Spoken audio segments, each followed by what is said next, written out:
Un durísimo ataque internacional. Eso es lo que estamos viendo por la prensa de diversos países como consecuencia del fracaso sistemático del gobierno de Gabriel Boric, y especialmente con los nuevos números que se han filtrado de caída económica, viéndose que Chile está en decrecimiento, o sea, el país cayendo a nivel económico, y con Marcel reconociendo que en el mejor de los casos nuestro país no va a crecer nada este 2023, 0%, cuando hay posibilidades reales que sea lo contrario, un decrecimiento. Todo eso en un contexto también de decadencia a nivel de la corrupción, donde cada vez aumenta esta más, y simultáneamente observamos también un aumento de la delincuencia que se da a nivel nacional. Lo que hace pensar, y con advertencias de Moschati que advierte esto, de que podría llegar eventualmente un Bukele a la chilena que barra tanto con la izquierda como con la derecha y utilice políticas más bien autoritarias para eliminar la corrupción como a los políticos. Todo eso lo vemos a continuación.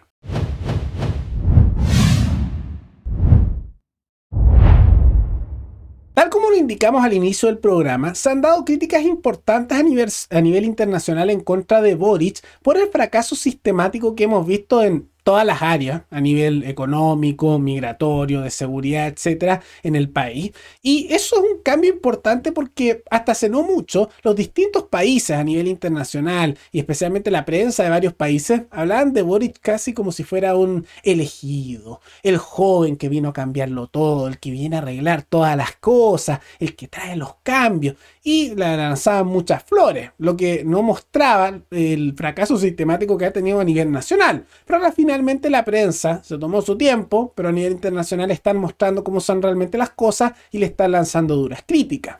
No hay mejor ejemplo que los análisis que se están dando por parte del diario británico Financial Times, que se encarga principalmente de ver temas de análisis político y económico, y en medio de eso lanzó duras críticas en contra del gobierno chileno por el fracaso en distintas áreas, hablando de que se ha observado una decadencia económica por un lado, una decadencia a nivel institucional, un aumento de la corrupción, pésima respuesta para lidiar con la corrupción, problemas con el poder judicial y en la práctica que en todas las áreas se hace mal. Lo único que le lanzan un par de cumplidos por bajar el horario laboral a 40 horas semanales, que es gradual, y tiene sus problemas porque diría que eso también ayudó a que cayera la economía, y sumado a eso también el aumento del sueldo mínimo, que se hizo en medio también de una crisis económica, de empresas que ya estaban quebrando, y miren la coincidencia que con esas dos leyes, una vez que lo aprobaron, nos peoró la situación económica, ¿quién lo hubiera esperado, no? Pero eso es como lo único por lo cual le lanzan ciertos cumplidos.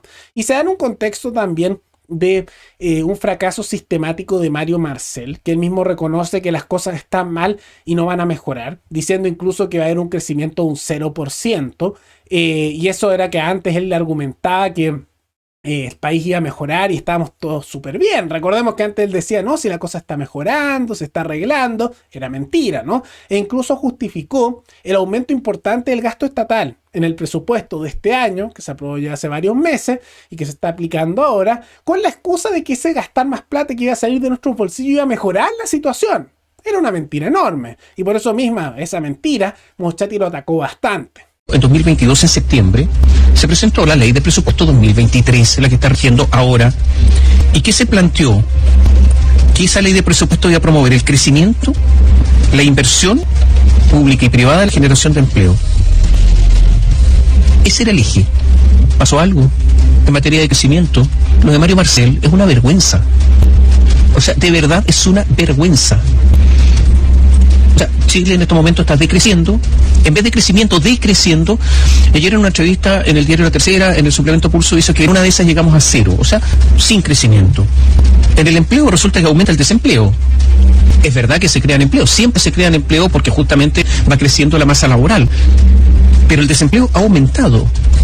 Y además se pretendía avanzar en menos burocracia, mayor transparencia, eficiencia en el Estado. ¿Y qué transparencia con todo lo que ha pasado? Entonces ahora prometen todo esto y uno se pregunta si al final, si esto no ocurre, va a pasar algo, ¿no?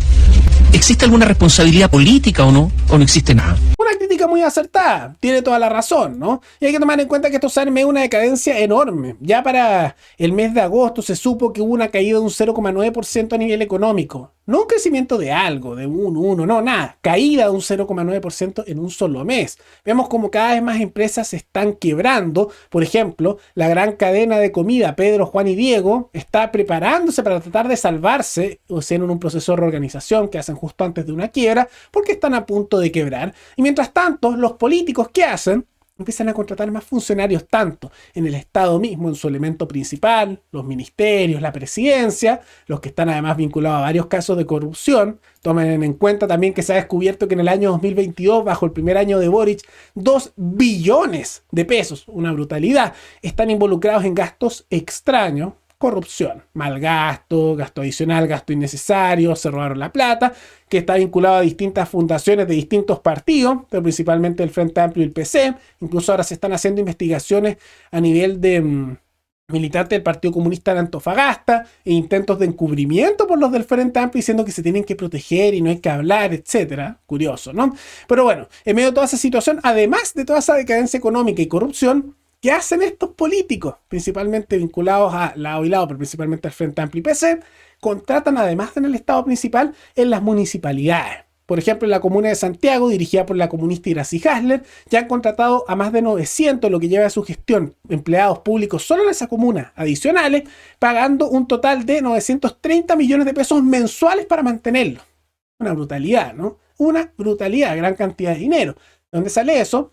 De nuestro bolsillo. ¿Y qué están haciendo ahí? ¿Cuál es su trabajo? ¿Sirven para algo? Nadie sabe. Pero a colocar más amigos, familiares y militantes de partido en cargos millonarios pagados a costa nuestra. Y simultáneamente generas más personas que van a estar, además de financiadas, con cargos que no lo van a echar nunca. Total, está financiado con nuestros impuestos. El que llega al Estado no lo sacan. Además, genera eso lealtad política y clientelismo para asegurar votantes, ¿no? Nefasto, ¿no?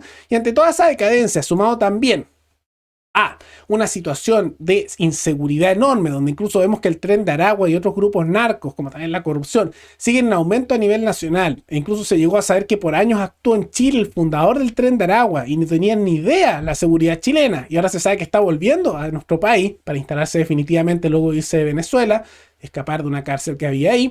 Bueno, en medio de todo eso, es evidente que las personas buscan soluciones que no vienen del mundo político. Y es por eso que Mochati ya está prediciendo la llegada de un Bukele a la chilena. Yo me hago una pregunta. ¿Qué pasa si algún día Bukele anuncia una visita privada a Chile? ¿Cuántos lo irían a escuchar? El tartamudeo presidencial y esa alarmante costumbre de estirar las sílabas, esa forma bastará para parar a gente que quiere escuchar a Bukele. En medio de la crisis institucional, social y política, en medio de la caída en la seguridad pública, en medio de la complicidad de jueces y fiscales, lo reitero, hay un progresivo aval a una alternativa autoritaria. El Estado de Derecho no está importando, porque sabe, tampoco a las autoridades se le está importando. Entenderá Gabriel Boric que cuando hace un gobierno de amigos y amantes, sin responsabilidad política, está hundiendo más al país. Entenderán que la inmigración descontrolada es rechazada casi visceralmente por la oposición. Entenderán que la distinción de toma violenta o no violenta, más allá de la reacción legal, que ojalá sea la seguridad que da el Estado de restablecer las cosas de forma oportuna, esa distinción no es válida porque siempre el robo y siempre la ocupación es una actitud violenta. ¿Entenderán fiscales y jueces que deben actuar de otra manera? ¿Y entenderá la oposición que si son alternativa hoy es solo por defecto y no por mérito? Están advertidos. Inevitable que surjan esos deseos y eventualmente se puedan materializar con una incompetencia tan grande de lado y lado. Y como advierte Mochati, no es que la derecha no le vaya bien porque sea por mérito de la derecha, es por defecto. O sea, porque la izquierda lo está haciendo pésimo, la gente dice, bueno, la derecha. Pero no es que se hayan caracterizado por ser muy carismáticos o eficientes o proponer algo nuevo. Tampoco hacen nada más que quejarse en el Congreso, teniendo ellos el poder de hacer algo. ¿Dónde están las propuestas de reformas de fondo para arreglar el Poder Judicial? ¿Dónde están las propuestas para aumentar las penas por corrupción? ¿Dónde están las propuestas para hacer más duro el nivel de delincuencia? Nada.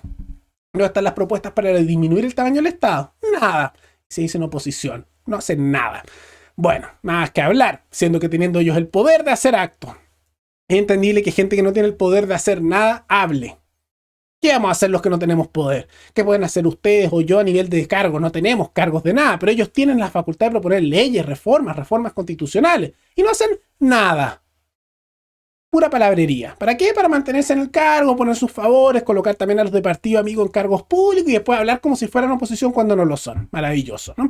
Bueno, y en medio de todo eso evidentemente se busca una salida. Y cuando en ese sistema democrático la gente ve que no hay soluciones y los políticos se encargan solo de hablar y no hacen nada y son unos incompetentes, corruptos y parasitan de la población, buscan alternativas. Y alguien que es muy popular en la actualidad es Bukele, lo mismo que menciona Mochatey, ¿no? Ahora, un Bukele a la chilena, ¿quién será esa figura? Todavía no hay una figura, podríamos decir, instalada con un partido y a nivel institucional y que tenga el apoyo para hacer algo así a nivel nacional. Ahora podríamos decir que tal vez hay figuras en formación que en redes sociales han empezado a aparecer así. Estoy seguro que en los comentarios se le ocurrirán algunos. Hay algunos que se repiten bastante los nombres. Incluso algunos me dicen, no, y Paralelo podría ser candidato a algo. Y ante tanta incompetencia, ese me arrabia ver todas estas cosas, para no decir todos los días cuando uno ve estas noticias, llega a afectar un poco eso mentalmente, enojarse tanto viendo esto constantemente, uno lo llega a pensar, ¿no? Uno no lo llega a pensar. Pero de todas maneras, ¿cuál será la figura que llene ese vacío? Vamos a ver con el tiempo, si es que se llena. Ahora lo más probable es que sea alguien que critique al lado y lado, a izquierda y derecha, y que utilizará posiciones bastante duras contra la delincuencia como contra la corrupción. Ahora vamos a ver si eso se materializa, porque también está la posibilidad real que no logre materializarse algo así, porque el mundo político tradicional lo ataque eso, o lo sabotee, o eventualmente no haya una persona que logre llenar ni con una mezcla de carisma, como también con atracción de entre moderados y radicales para hacer eso y no se logre. Y de no ser así, vamos a continuar la decadencia en el tiempo, y en esa misma decadencia no sería raro que eventualmente las personas busquen soluciones también más bien antidemocráticas, pero que ya no vean de candidatos, sino incluso de elementos más militares. Ahora eso puede terminar también muy mal, porque se parece un poco a la situación de Venezuela en los años 70 y 80. ¿Por qué? Porque recordemos que ahí también había una situación de decadencia, tuvieron algo así como un estallido que se le conoció como el Caracazo, los políticos que se eligieron eran unos incompetentes enormes, y después la gente idealizaba ciertos sectores de la sociedad, los militares, por una dictadura que tuvieron la de Jiménez en los años 50, 60, que fue más o menos eficiente, aunque bastante autoritaria, y ahí fue cuando apareció Chávez. Y muchos sectores, también de derecha en ese país, les gustaba también Chávez porque era un militar que intentó hacer un golpe de Estado y falló, y después llegó democráticamente al poder. Luego un intento de golpe de Estado fallido. Y no sería raro que se pudiera repetir esa situación por ese elemento. Que ahí se aprovecharon mucho de esa como idealización que había en algunos sectores militares, y llegó Chávez y instauró la dictadura chavista que se mantiene hasta el día de hoy con Maduro. Ahora vamos a ver qué pasa en Chile. De todas maneras, depende mucho. O surgirá un Bukele, surgirá un Chávez, no lo sabemos. Pero que se viene inestabilidad, se viene, y todo esto es responsabilidad pura y dura de nuestros políticos. De la izquierda con sus políticas nefastas que están empujando, y de la derecha con políticas bien corporativistas y conservadoras, y además por ser una oposición y gobiernos que no hacen nada, porque cuando también tienen poder para hacer reformas de algo, no las hacen, puro discurso, no hacen nada. Pero más allá de todo eso, ¿qué les parece estas críticas internacionales que se están dando en contra de Boric y la predicción de un Bukele chileno que hace Mochatey? ¿Quién sería esa figura? ¿Irá por su cuenta o habrá otros que lo acompañen? ¿Quiénes serán esas personas? Todo eso coméntenlo abajo. Y antes de terminar, quisiera agradecerle al suscriptor Cristian, que se convirtió en el suscriptor más reciente en decidir hacer un aporte mensual al canal a través de la comunidad de YouTube. Así que muchas gracias, te lo agradezco mucho. Gracias a aportes como el tuyo y el de otros suscriptores, que este proyecto sigue adelante y se mantiene independiente. Así que si alguno de ustedes quiere hacer un aporte voluntario único por Flow, o por criptomonedas, o un aporte mensual por Patreon, o por la comunidad de YouTube, pueden decidir hacerlo mirando el comentario que se encuentra fijado abajo, y también pueden apoyar este programa comentando, dando like y compartiendo este video en sus redes sociales. Nos veremos en el siguiente programa. Hasta luego.